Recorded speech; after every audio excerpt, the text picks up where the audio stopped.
Hello friends, मेरा नाम है नीलेश बजाज और इस वीडियो में हम देखेंगे array of class object in C plus plus. Okay, so let's start.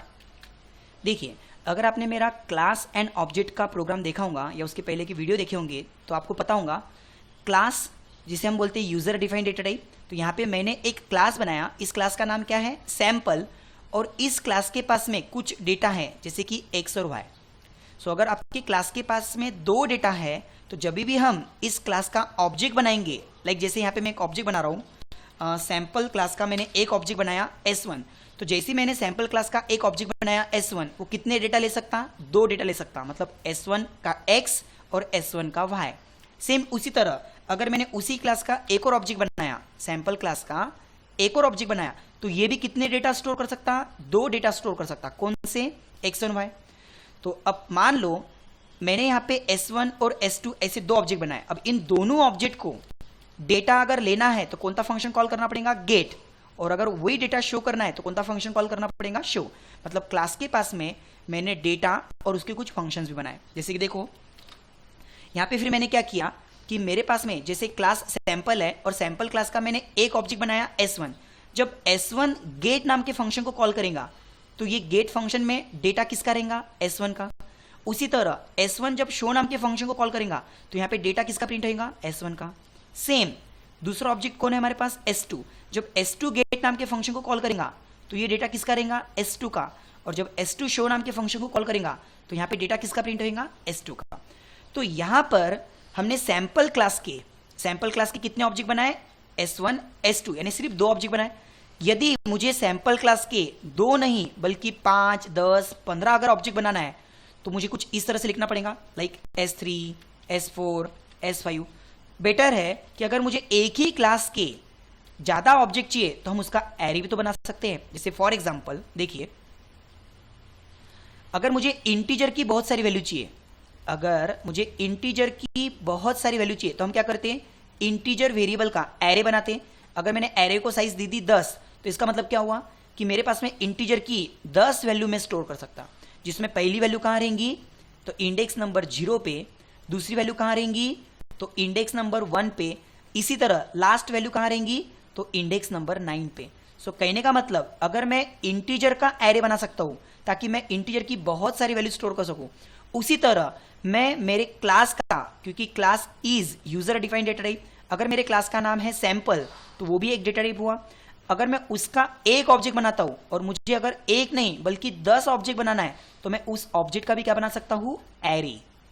तो इसमें पहला ऑब्जेक्ट कौन हुआ फिर मेरा, S ऑफ 0। S ऑफ 0 क्या कर सकता, फिर S ऑफ 0 भी तो गेट फंक्शन को कॉल करके डेटा ले सकता।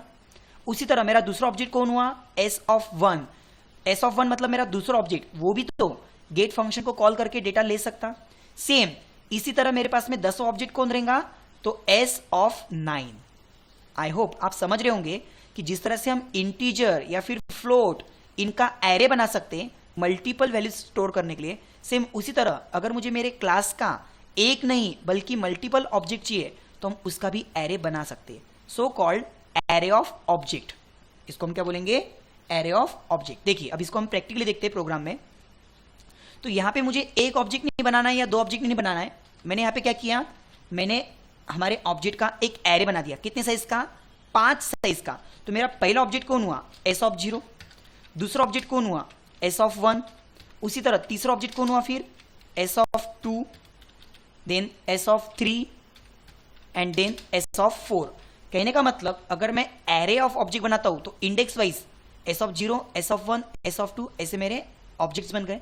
ठीक है, अब जिस तरह से अगर आपके पास में एक ही ऑब्जेक्ट रहता था S1, तो आप क्या करते थे, S1 डॉट गेट नाम का फंक्शन कॉल करते थे। अब यहां पे कौन कॉल करेगा सॉरी, यहां पे मेरा पहला ऑब्जेक्ट कौन है, S ऑफ 0। तो S ऑफ 0 गेट को कॉल करेगा और S ऑफ 0 ही आपके शो फंक्शन को कॉल करेगा।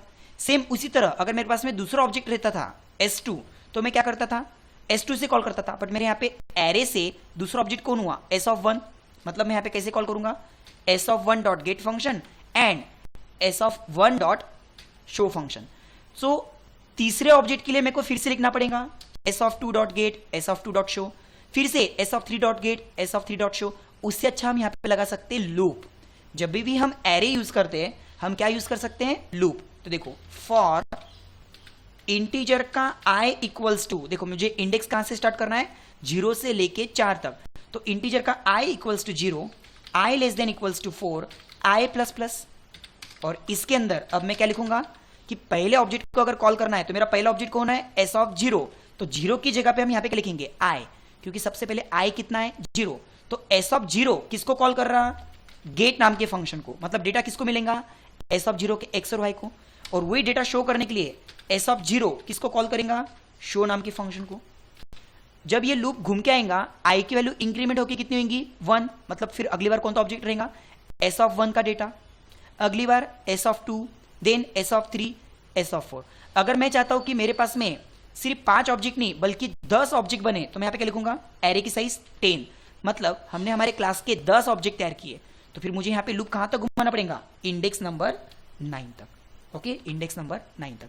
बट फिलहाल मैं छोटा ही प्रोग्राम लेता हूं कि मैं यहां पे सिर्फ 5 ही साइज लिखता हूं। जैसे मेरे पास में हमारे क्लास के 5 ऑब्जेक्ट है, मैंने यहाँ पे एरे ऑफ ऑब्जेक्ट कितने साइज का बनाया, 5 साइज का, तो मैं लूप भी कहां तक घुमाऊंगा, इंडेक्स नंबर 0 से लेके 4 तक।